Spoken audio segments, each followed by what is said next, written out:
He controlled every dollar, every door, every dream she tried to chase, until she finally saw the pattern and walked away. But leaving wasn't the end. Weeks later, she found out she was carrying his child, and chose silence over risking her peace. She rebuilt her life a world away, raised their daughter alone and never looked back, until the truth he never knew came crashing back into his life, forcing him to face the father he could have been, the family that used him, and the woman he lost the moment he stopped seeing her as an equal. A story of quiet strength, unexpected redemption, and love that finally gets to choose itself. Grab your popcorn, let's get started. The penthouse in Hanamdong caught the evening light the way expensive things always seem to, deliberately, as if even the sun had been consulted on the design. Rose stood at the window with a sketchbook against her hip, watching Seoul turn gold below her, and thought, not for the first time, that she had married into a view she wasn't allowed to actually live in. "You're doing the thing again," Minho said from the doorway, loosening his tie with the unhurried confidence of a man who had never once been told no and meant it. Ginger hair, sharp jaw, the kind of handsome that made strangers forgive him before he'd done anything worth forgiving. "Staring at my city like it owes you something." "Our city," Rose corrected lightly, though the correction cost her something even she didn't fully register yet. She turned the sketchbook toward him. Rings, cuffs, a collar necklace built around cowrie shells and rose gold. Designs she'd been carrying in her chest since she was 19 and her grandmother taught her to solder. "I found a supplier. Small workshop in Itaewon, family run. I could have a sample line by spring." Minho glanced at the page the way a man glances at a child's drawing, warm enough not to be cruel, brief enough to make the dismissal unmistakable. "It's sweet that you have hobbies, JJ. He kissed her temple on his way to the bar cart. "Send me the workshop's account details. I'll see if it's worth funding." It wasn't a no. It was never a no. It was always a maybe filtered through his signature, his timeline, his mood, and Rose had been married long enough to know that a maybe held that tightly wasn't generosity. It was a leash with better lighting. She didn't have a word for it yet. She only had the small, persistent ache of watching every door in her own life require his key. The wire transfer to the Itaewon workshop never went through. Minho was swamped, then traveling, then genuinely apologetic in a way that made Rose feel unreasonable for having noticed at all. By the time the money finally moved, the workshop had taken another client's deposit and Rose's spring launch had quietly become a summer launch, then an autumn one, then nothing anyone mentioned out loud. It happened again with the boutique space she'd found in Gangnam. A lease Minho promised to review that somehow expired, and signed, in his desk drawer. It happened with the mentor she'd lined up, a jewelry house director Minho took to a 3-hour dinner and returned from having accidentally mentioned Rose was still finding her footing, nothing serious yet. Rose called her sister that night, more to vent than to investigate. Camille listened the way she always did, patient, unhurried, until she wasn't. "Rose." Camille's voice had the particular flatness she used when she'd already done the math. "How many times has something you wanted almost happened this year?" Rose opened her mouth to defend him and found, for the first time, that she didn't have the sentence ready. She scrolled back through 18 months of almosts. Funding that arrived a week too late. Contacts who mysteriously cooled. A passport renewal for a business trip that Minho had forgotten to countersign until the trip no longer made sense. Each one alone was an accident. Stacked together, they were a pattern with his fingerprints all over it. "He doesn't want you gone," Camille said gently. "He wants you needing him to leave." Rose sat with the sketchbook in her lap for a long time after they hung up, and for the first time she wasn't looking at the designs. She was looking at the dates. She waited until he'd had a good week. Good weeks made him generous with his attention, which meant he'd actually listen instead of performing listening, and laid it out on the kitchen island like evidence, because by then that's exactly what it was. "Every opportunity I've chased in 2 years has died in your hands, Minho. Every single one." He didn't raise his voice. He never did. Volume was for people who hadn't learned better tools. "You think I'm sabotaging you?" I fund your entire life and you're accusing me of holding you back. That's exactly what I'm saying. You're being dramatic. He said it the way he said most things designed to end a conversation rather than continue it, softly, reasonably, like he was the only adult in the room. Maybe if you weren't so emotional about a hobby, you'd see I'm protecting you from failing publicly. I want counseling, Rose said. A real one, not your family's therapist who reports back to your mother. There's nothing wrong with this marriage that needs a stranger's opinion. Then there's nothing wrong with getting a second one. He didn't answer that. He topped off his glass instead, and Rose understood, with a clarity that felt almost peaceful after so long underwater. That silence, for Minho, was just another form of no. The lawyer's office smelled like new carpet and old money, and Rose signed her name 4 times before her hand stopped shaking. Not from grief. From adrenaline, the particular high of finally doing the thing she'd talked herself out of for a year. He'll fight it, the lawyer warned, not unkindly. Men like your husband don't lose things. They regroup. He's already lost me, Rose said. He just doesn't know it's final yet. When Minho found out, not from her, but from his own attorney's frantic call, he came to the apartment she'd already half moved into, tie undone, composure cracking at the edges for the first time in their marriage. You'd really do this? Over funding rounds and a lease? Over 4 years of watching you make sure I never stood on my own, Rose said. You don't even see it as cruelty. That's what scares me most. I gave you everything. You gave me an allowance and called it a marriage. He left without another word, and Rose sat on a moving box in an empty apartment and cried. Not because she doubted her decision, but because some small, stubborn part of her had hoped, right up until that moment, that he'd finally say something that proved her wrong. Minho's father, Chairman Oh Sung-jae, summoned Rose to the family's sole estate exactly once during the proceedings, not to plead Minho's case, she would realize much later, but to study her, the way he studied every asset before deciding whether it was worth reclaiming. Divorce is untidy, the chairman said, seated like a man who had never once stood to greet a guest. It embarrasses the family name. With respect, Chairman Oh, your family's name was never the one being erased in that marriage. Something flickered behind his eyes. Not warmth, never that, but a kind of recalibration, as if she'd said something that moved a number on a ledger only he could see. He said nothing further. He simply nodded once, dismissively, and Rose left the estate certain she'd been assessed and filed away as a closed matter. She was wrong about that, though she wouldn't understand how wrong for 4 more years. The divorce was finalized on a gray Tuesday in March. Minho tried, in the final weeks, everything short of contesting it outright. Flowers she didn't ask for, a car she didn't want, a tearful voicemail at 2 a.m. that mentioned love exactly once and control not at all. On the courthouse steps, he caught her arm. You'll come back. You always come back to what's familiar. I'm not coming back to anything, Minho, Rose said, pulling free. I'm going somewhere you've never been invited. She didn't know yet how literally true that would become. 6 weeks after the ink dried, Rose stood in a pharmacy bathroom with a test balanced on the sink and her whole future rearranging itself in 90 seconds. 2 lines. She sat on the closed toilet lid for a long time, running the math. The timing landed in the final weeks before the papers were signed. One last, complicated tangle of a marriage already ending. She pressed a hand flat against her stomach and felt something she hadn't expected. Not panic, not yet, but a fierce, immediate certainty. This child was not going to grow up watching its mother ask permission to exist.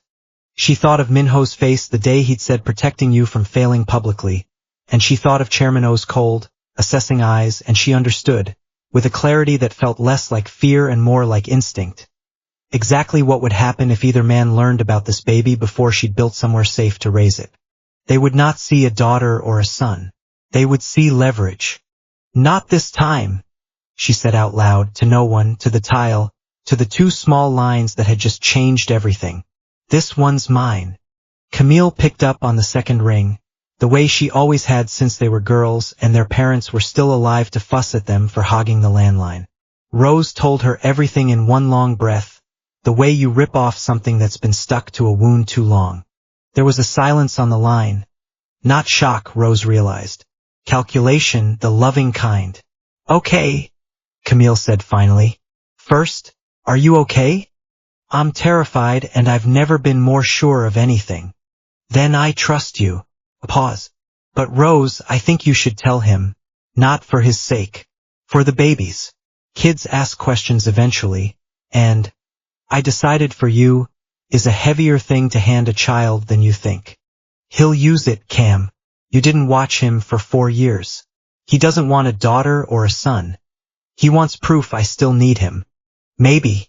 Or maybe you're protecting yourself and calling it protecting the baby. Both can be true. Rose closed her eyes. Her sister had never once lied to make her feel better, which was exactly why her opinion mattered more than anyone else's alive. I hear you. I do. But I need peace before I can hand him anything, Cam.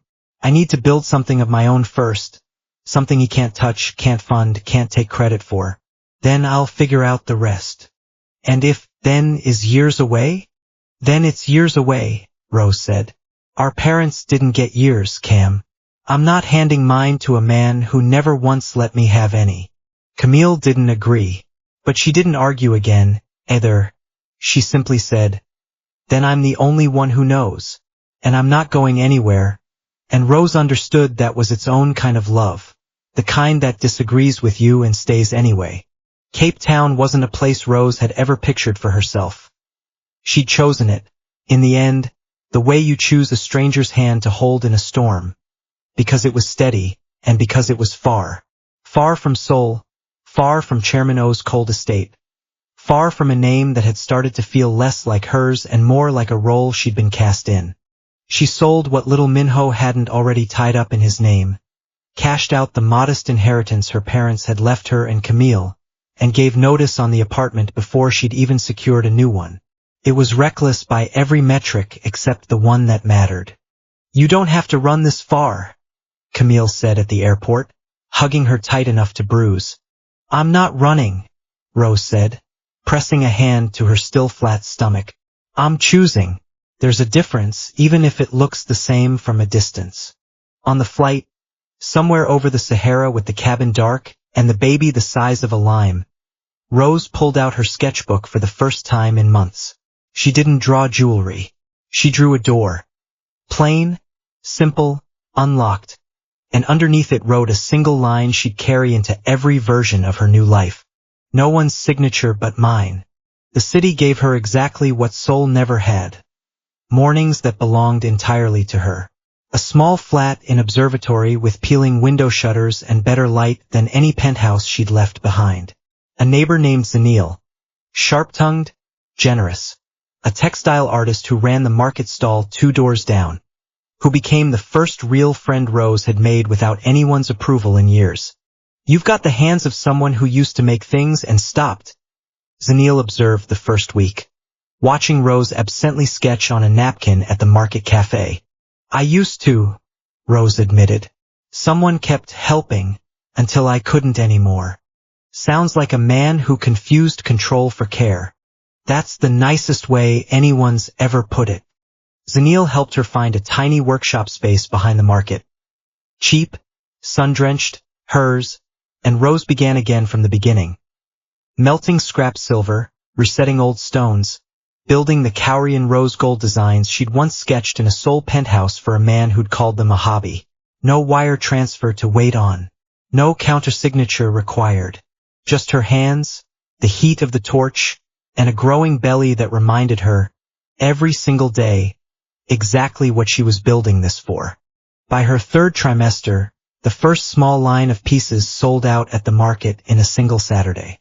She was born on a windy Tuesday in July, loud and furious and perfect, with a head of dark hair and a small, serious face that made the delivery nurse laugh and say, "Oh, she already has opinions." Rose counted her fingers, her toes, and then, helplessly, tenderly, the shape of her eyes, the particular fold of them that was pure Minho, undeniable and unhidden no matter how many oceans stood between them. "Hannah," Rose said, testing the name against the baby's small, sleeping weight. It meant flower in Korean and one in the counting rhymes Rose's own grandmother used to sing in a different language entirely, the first of her kind, the beginning of something. "You're going to know exactly where you come from," Rose whispered. "Every single piece of it. Just not yet. Not until I've built you somewhere safe to stand." Camille flew in for 2 weeks, cried the entire first day, and left Rose with a freezer full of meals and the only piece of unsolicited advice she allowed herself for the whole visit. "She's got his eyes, Rose. One day those eyes are going to ask you a question you can't dodge forever." "I know," Rose said. "I'm not dodging it. I'm just choosing when." In Seoul, Minho met Yerin at a gallery opening 8 months after the divorce, the kind of woman who made an entrance look accidental. Elegant, quick-witted, disarmingly interested in exactly the parts of him that still ached. His pride, his need to be seen as recovered, his growing, unspoken loneliness in a penthouse that had never quite stopped feeling like Rose's absence with better lighting. "You don't seem like a man people say no to," Yerin said, the first night, tracing the rim of her glass. "I'm not," Minho said, and believed it and didn't notice. Not then, not for a long while. How carefully she'd learned exactly which version of himself to reflect back at him. Within 4 months she had moved into the penthouse. Within 7 she was managing his overwhelming schedule, which somehow always involved his account logins, his signatures, his patience for paperwork he no longer read closely because trusting her felt, finally, like being taken care of instead of managed. He didn't see the pattern. He'd spent so long being the one who withheld and redirected and controlled that he had no instinct left for recognizing it done to him.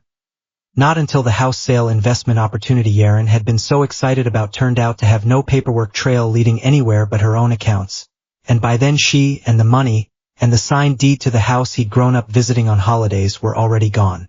The bank called before Yerin's texts stopped being answered, a courtesy neither of them had extended the other. Minho sat in an empty penthouse that technically belonged to someone else now, staring at numbers that made no sense until, slowly, sickeningly, they did. Chairman O's fury when he found out was cold rather than loud, which was somehow worse. "Your grandfather built that house with his hands. You handed it to a woman you'd known for 7 months. I trusted her." You confused being managed for being loved. It's the family disease, apparently. The chairman said it like an observation, not an apology, and turned back to his tea before Minho could ask what he meant by it. Minho moved into a one-room studio near Hongdae. Small, unglamorous. The kind of apartment he'd once driven past without seeing. For the first time in his adult life, no assistant managed his calendar. No family name opened a door before he'd earned it. And no one was left to blame but the reflection in a cracked bathroom mirror he couldn't afford to replace yet. He sat with that reflection for a long time, some nights. He thought about Rose's kitchen island evidence, the pattern he'd sworn wasn't real. He thought about how quickly he'd handed everything, accounts, trust, a house, to someone who'd made him feel needed instead of managed, and how similar that hunger looked, now that he was finally on the other side of it, to what he'd spent 4 years doing to his wife. It was not a comfortable thought. He let it sit anyway. It was the first honest thing he'd done in years. By the time Hannah turned 4, Rose's workshop had outgrown the market stall twice over. The brand she'd built, Nality and Stone, named for the Zulu word for star that Zanil had taught her the week Hannah was born, now shipped small, careful collections to boutiques in Lagos, London, and improbably, a concept store 2 blocks from where Rose used to live in Seoul. A detail she noticed once and never mentioned to anyone. Hannah grew up bilingual in laughter if nothing else. Zanil's kosa clicks, Camille's southern drawl over video calls, Rose's own careful blend of English and the handful of Korean lullabies she still remembered from a marriage she otherwise rarely spoke of. She was curious, stubborn, and had a habit of tilting her head exactly the way her mother remembered someone else tilting his when he was working out a problem he didn't want solved yet. "Where's my daddy?" Hannah asked one evening, 4 years old and matter-of-fact about it in the way small children ask enormous questions. Rose knelt to her level, steady, because she'd rehearsed this moment 100 times without ever getting fully ready for it. "He's far away, baby, But he's not a secret. One day, when we're both ready, I'll tell you everything. I promise you that. Hannah considered this with the seriousness of a much older person, nodded once, and went back to arranging her mother's scrap beads into a bracelet. Rose watched her go and thought, not for the first time, that peace had been worth every hard year it cost to build. He came into the workshop on a Thursday, looking for a repair on his late mother's wedding ring, and stayed 40 minutes past the fix talking about nothing in particular. The market, the weather, a restaurant he ran 2 streets over that had somehow become a fixture of the neighborhood without him ever intending it to. Lee Jin-woo was 40, unhurried in a way Rose had never once associated with a Korean businessman, and entirely uninterested in impressing her. He didn't ask what her jewelry was really worth or whether she'd considered scaling faster. He asked what the cowrie shells meant, and listened to the whole answer.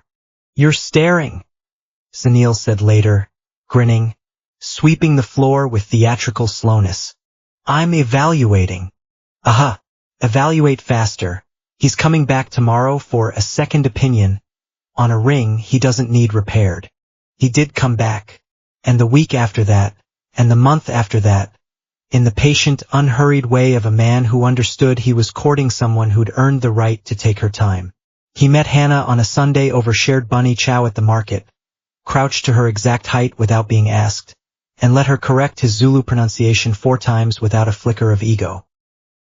"He's funny," Hannah reported to her mother afterward, with the solemn authority of a 4-year-old handing down a verdict.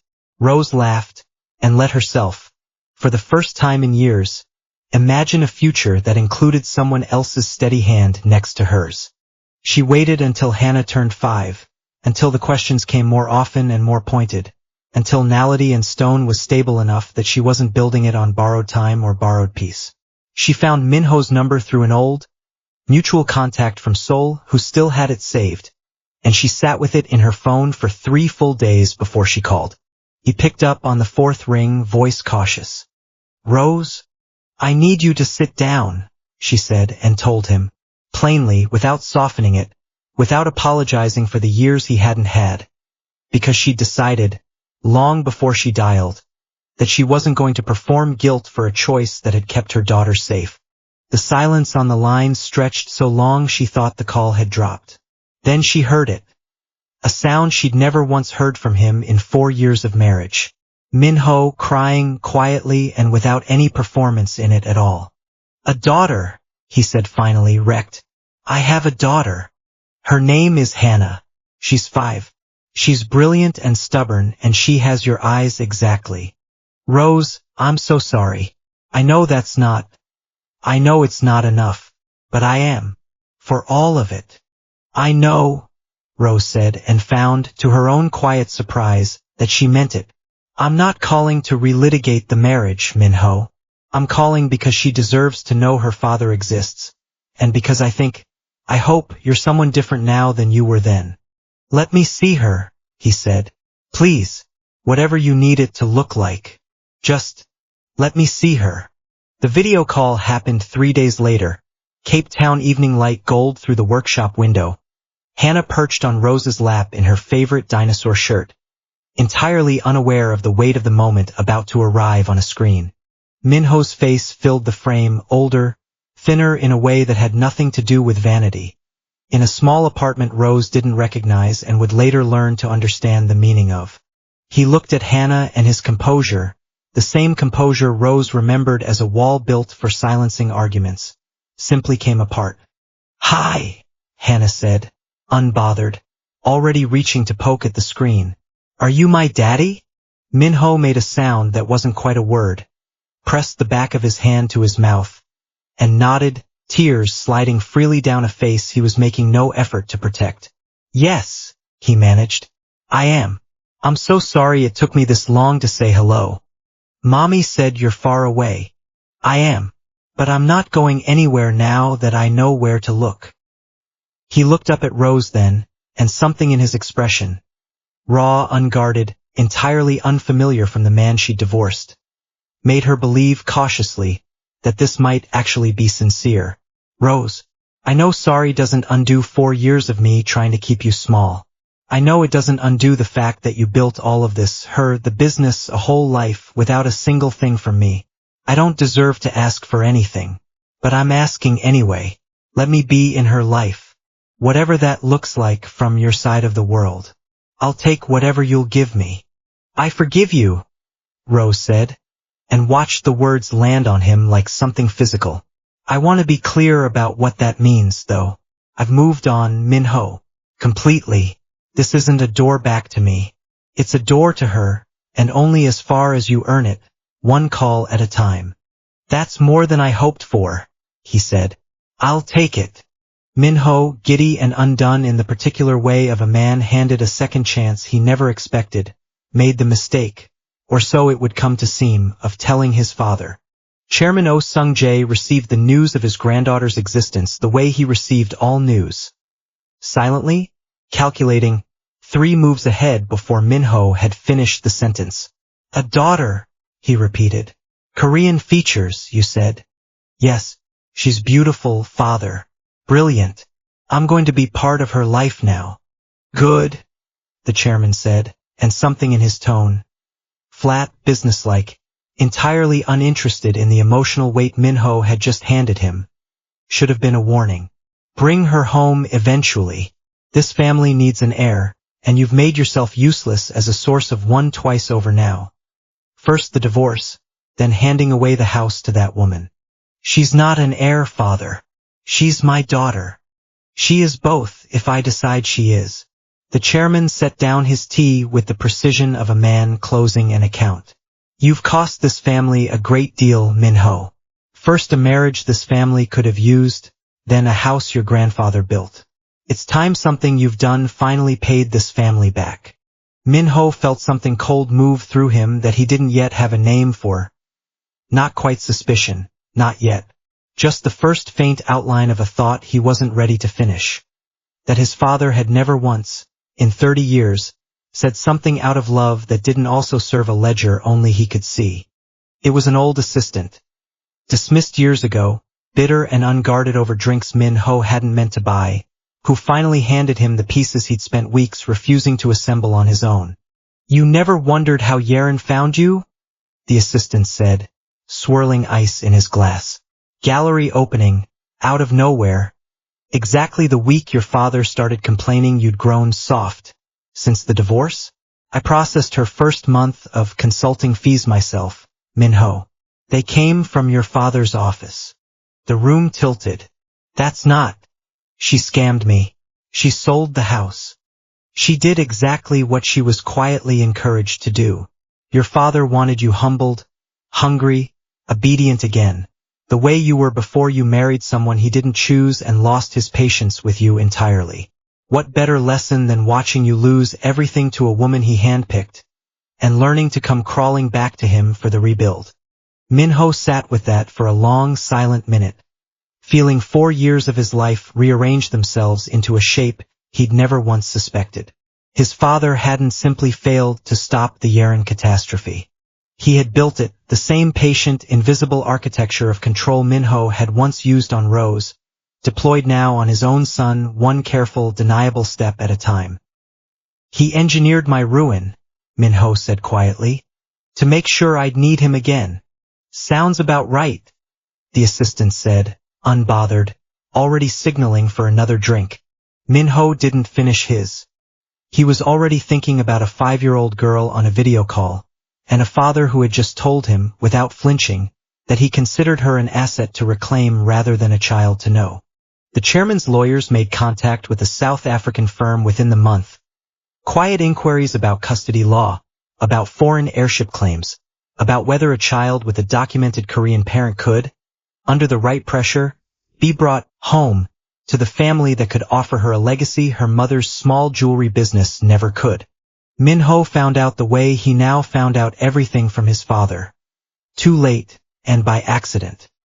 He confronted the chairman in the same cold sitting room where 4 years earlier he'd been told divorce was untidy. You're going after her, my daughter, the one I just found. I'm securing this family's future, the chairman said, unmoved. You've proven twice you can't be trusted to protect what matters. I won't make the same mistake with her. You engineered my ruin, and now you want to use the wreckage to take my child. Something flickered. Not guilt. The chairman didn't traffic in that currency, but mild surprise that his son had finally assembled the pieces. Everything I've done has been to make you strong enough to lead this family. If you'd simply cooperate. No, Minho said, and the word came out steadier than any he'd spoken to his father in 30 years. I spent 4 years controlling a woman who loved me because it's the only love language you ever taught me. I am not doing that to my daughter. I'm not doing it to Rose. If choosing them costs me this family, this name, everything you've dangled in front of me my entire life, then it costs me that. I choose them. He was on a flight to Cape Town within 18 hours, having wired every remaining cent he had, and there wasn't much, not after Yaren, to the best family attorney the money could still buy Rose, and having told his father, for the first time in his life, exactly where he could keep his legacy. Rose's South African lawyer needed exactly one meeting with the chairman's representatives to end the matter. Hannah was born on South African soil to a sole legal guardian with full custody. No paternal claim had ever been filed within the statute, and no foreign court on earth was going to hand a 5-year-old to a man whose own son was, at that very moment, sitting in the lawyer's waiting room, refusing to sign a single document in his father's favor. The chairman's legal effort collapsed within a week, quietly and completely, the way all bullying eventually does when it finally meets a locked door. What lingered longer than the lawsuit was the story that leaked out of it. A chairman who'd engineered his own son's financial ruin to control him, now caught reaching for a grandchild he'd never once asked to simply love. It cost him more in Seoul boardrooms than the lawsuit ever could have. Minho stayed in Cape Town for 3 weeks. He didn't ask to stay in Rose's home, didn't angle for a reconciliation neither of them wanted anymore. He rented a small flat near Zanil's market stall, learned the way to Hannah's favorite ice cream vendor within 2 days, and let his daughter teach him mangled Kosa words with the patience of a man who had finally, at 34, learned what it looked like to earn something instead of controlling it. You're different, Rose told him, the evening before his flight home, watching Hannah fall asleep between them on the workshop's back steps. I had to lose everything twice to learn what you tried to teach me for free, Minho said. I'm not asking for anything back, Rose. I just want to keep showing up. Every week. For as long as she'll have me. Every week, Rose agreed. That I can give her. 8 months later, at the launch of Naledi and Stone's first international collection, held not on a rooftop or in a gallery, but in the sun-warmed courtyard behind the workshop where it had all begun, cowrie shells and rose gold strung from the rafters like tiny stars. Lee Jinwoo went down on one knee between the market stalls, in front of Zanil's beating table and a 5-year-old already shrieking with delight before he'd finished the question. Rose said yes with her hands still dusted in silver filings, laughing whole, in a life no one had built for her but her. Half a world away, a video call came in right on schedule that Sunday evening, the way it had every week for 8 months without fail. Hannah ran for the tablet before her mother could even reach it, already talking, already home in 2 languages, 2 continents, and 2 fathers who, in their own separate, imperfect, hard-won ways, had both finally learned to show up simply because she was worth it. The end. Thank you for watching this Afro-K Tales original. If this story moved you, don't forget to like, subscribe, and share it with someone who believes love always finds its way home. New stories every week, only on Love Stories by Livia.